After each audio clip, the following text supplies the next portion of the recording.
Stai vedendo la seconda parte teorica del video girato al corso di autosoccorso in valanga organizzato dalla whiteblueguide.com presso il rifugio Vittoria al Lago Santo Modenese, un meritato grazie alla guida alpina Carlo Alberto.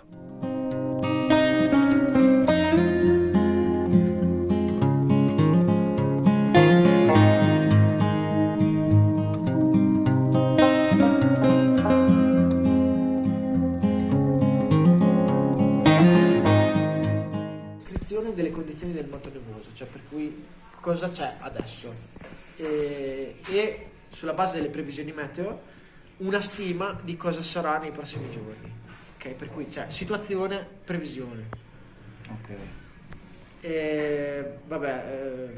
C'è una rete che è quella dell'Aineva che è molto, diciamo, ben preparata. Io ho fatto i corsi proprio lì.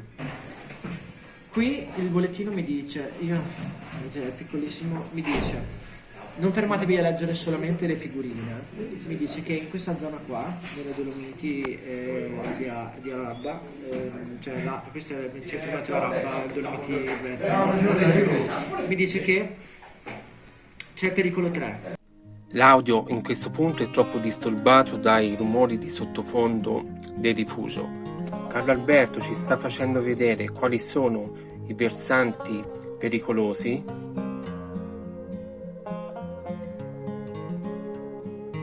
quali sono i tipi di valanghe,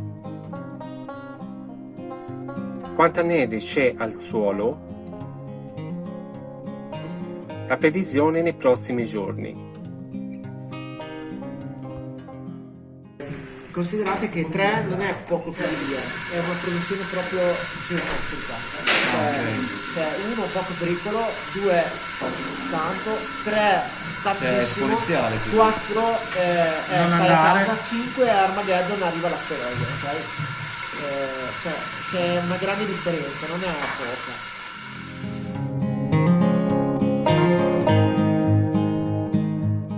Di pericolosità, ti dice i simboli con la quanta neve precipitata, la notte dove c'è la neve, e ti dice la meteo, la copertura nevosa, il pericolo valanghe e la tendenza giornaliera. Questo soprattutto in primavera, che vi dicevo che a un certo punto nell'arco della giornata, se c'è un grosso incremento delle temperature, può diventare pericoloso. E poi ti dice la previsione, che in base ai vari centri è ogni 72 ore, ma se ci sono delle forti nevicate, degli eventi meteo straordinari, e la fanno anche più frequentemente, magari ogni 2 giorni. Qui è difficile che trovi una valanga spontanea in una giornata dove c'è pericolo 1, vuol dire che ormai sei in una stagione molto avanzata, per cui magari al mattino presto della primavera, oppure la neve al terreno ormai super consolidata, tipo d'estate sui 4000, cioè non ammettono il pericolo valanghe d'estate sui 4000, però sarebbe uno, anche se è difficile capire. E condizioni sono sicure per le città. Su 4000 non porti l'arma? No. Ecco, anche quella lì è una cosa strana, perché secondo la legge quel terreno lì dovrebbe essere il terreno per portarselo, no? Però non ha senso. Il 2 dice: il distacco è possibile con una forte sovraccarico, soprattutto su pendii ripidi indicati.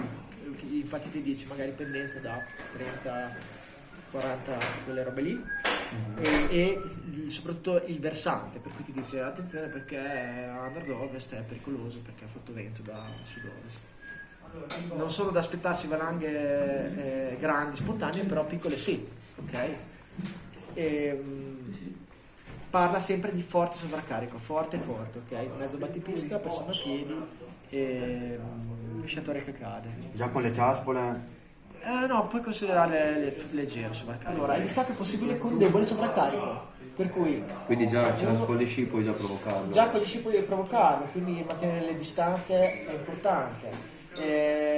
Sui pendii ripidi indicati. In alcune situazioni sono possibili valanghe spontanee di media grandezza e in singoli casi anche di grandi valanghe, per cui spontanee, no? Tu sei lì, no, perché c'è criticità, ma magari nell'arco della giornata un bastone che lì è appoggiato comincia a riscaldarsi e qua le possibilità cominciano a diventare limitate ed è richiesta una bella valutazione personale.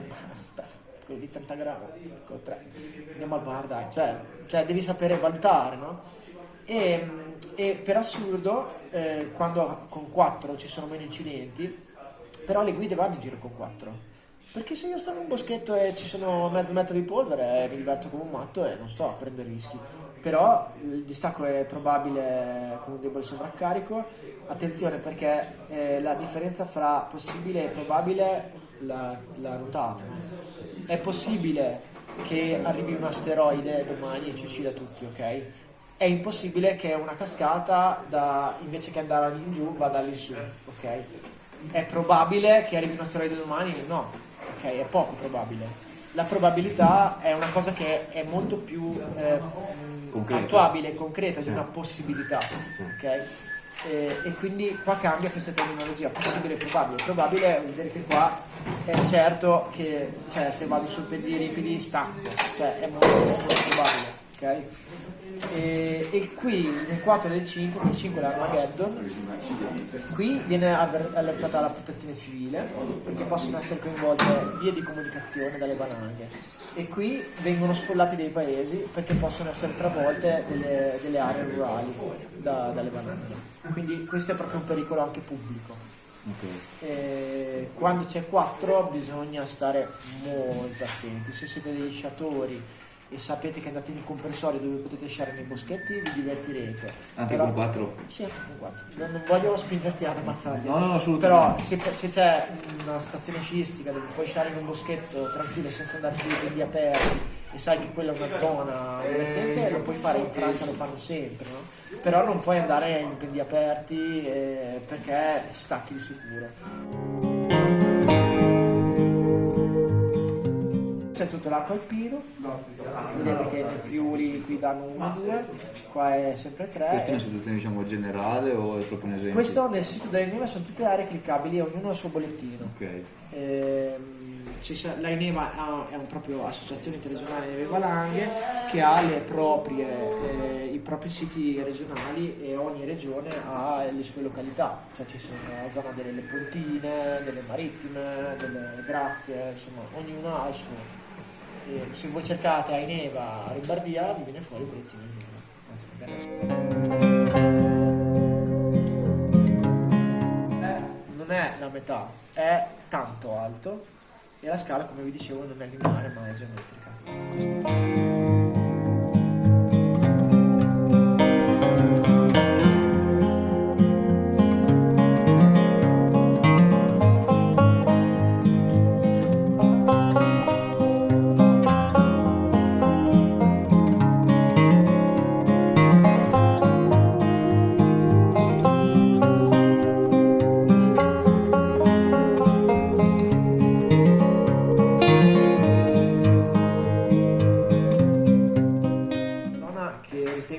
Rischiosa, e andiamo tutti insieme. Se arriva una valanga, chi si tira fuori?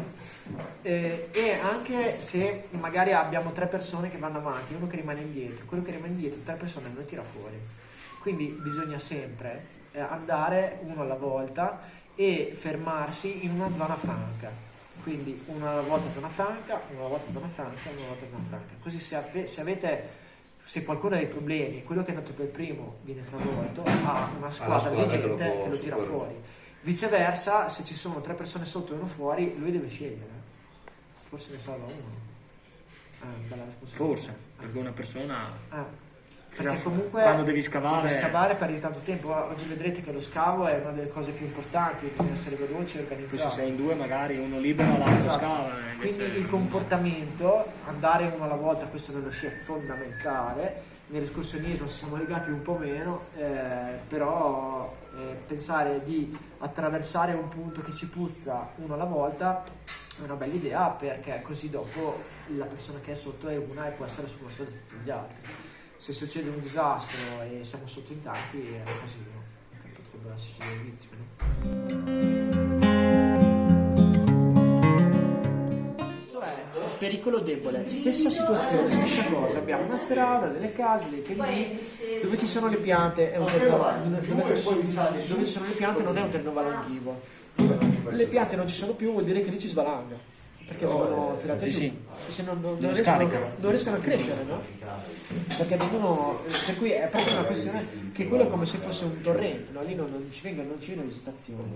Questo è pericolo 1. Abbiamo una zona pericolosa qua, microscopica, ripida, sotto la cresta. Ok? Pericolo 2. La zona si amplifica, diventa questa, diventa questa, diventa questa. No? Abbiamo già delle criticità maggiori in altri punti. Pericolo 3. Questa diventa una zona pericolosa, questa lo è sempre stata e lo rimane, e i punti vogliono dire che la pericolosità è a macchia di leopardo, perché l'innesco della stona, come dicevo, è casuale. Cioè io posso avere delle tracce che entrano nella stona e non staccato, e una traccia di fianco che entra e non stacca. Perché è veramente una cosa un po' strana, magari ci sono dei punti dove più spesso la sollecitazione dello sciatore non lo fa staccare, e invece magari quella di fianco è un po' più sottile e innesca, e però parte tutto, non parte solo la parte del punto. Quindi questo è già 3. Guardate forte, che è 4. Come vi dicevo, arriva alla strada, per cui le vedi di comunicazione. Qui è tutto un disastro, però io nel questo boschetto, se volessi sciare, perché no? Ovvio che devo fare lo slalom, però volendo, cioè queste sono zone tranquille. Ma quei punti lì voglio dire che da lì puoi far partire questo pezzo qua. Da qui parte questo, da Ok, qui parte sì, questo. Cioè sono aree di innesco, no? Ok. che si estende. Sì. Questo dà un po' la dinamica che in una stessa zona, in base a pericoli diversi, però se io volessi fare una gita nel bosco, perché no? Cioè, mi sembra strano. E qua c'è talmente tanta neve che può arrivare ovunque, addirittura anche nel bosco. Cioè, io 5 l'ho visto poche volte al telegiornale, di certo non sono andato a vedere com'era. Qualche anno fa a Cervinia so che c'era, perché Sì. mia cugina è su, ma Sì. Quando è erano venuto poi isolati. l'albergo Cioè, era 5 lì. Lì è stato anche il terremoto. C'è stato anche il terremoto. Non so se era 5, ma probabilmente era 4. Era 4? È stato il terremoto che aveva innescato la valanga, mi pare, di Cerigo Piano. Sì. Penso fosse il terremoto.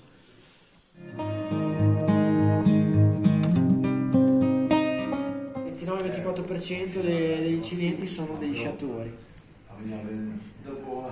Bella scelta.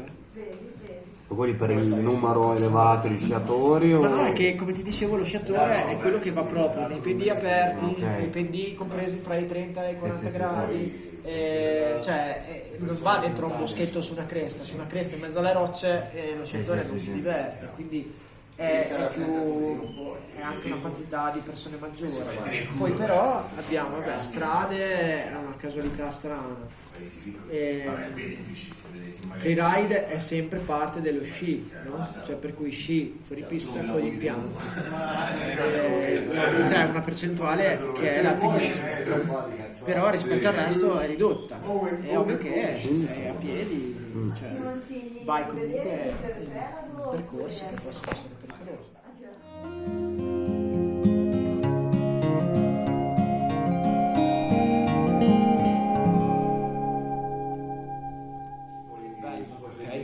Cioè tu sei bloccato, se sei così nella neve, così rimani. Nel momento in cui la valanga si arresta, che se hai delle attrezzature come gli sci, i bastoncini ti tirano un pochino sotto, e in quel momento lì tu sei fermo e hai un quarto d'ora d'aria. Perché esaurisci l'ossigeno presente nella neve, ma in più soprattutto immetti anidride carbonica davanti alla tua faccia, quindi questa cosa dopo un po' ti provoca asfissia. Queste sono le quote, ti dice che gli incidenti maggiori vengono sopra il 2002-2005.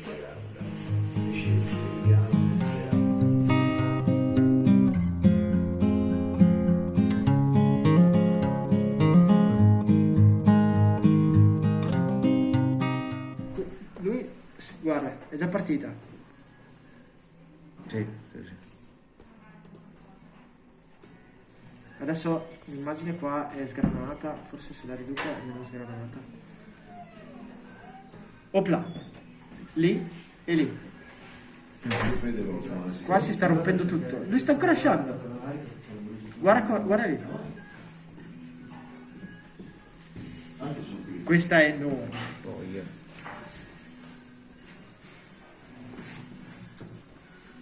E lui Quello che filma è stato un po' più furbo. è in una zona franca, no? Quando vi dico che se uno sta in un punto che è fuori dal pendio, è una piccola dorsale, insomma un punto dove non sei più dentro il pendio, è il posto giusto.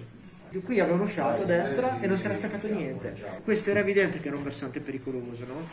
Loro avevano visto le tracce a destra, sono scesi e in realtà hanno innescato tutto, ma a destra la pericolosità era la stessa che c'era a sinistra, solo quelli di destra hanno avuto di avere fortuna, no?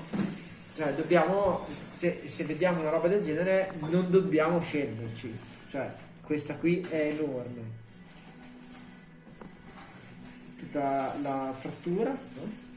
Cosa c'è lì? C'è una cornice e qui c'è una curva, ecco tutto. Cioè andare a scendere una roba così è stupido, è proprio stupido, lo sai se per cornice c'è una curva. Hai fatto un bel pezzo, E qui ci sono delle tracce. Sì, lì è andata bene. Lì gli è andata bene, però Fortuna. non funziona così la sicurezza, cioè a volte bisogna rinunciare. Ecco.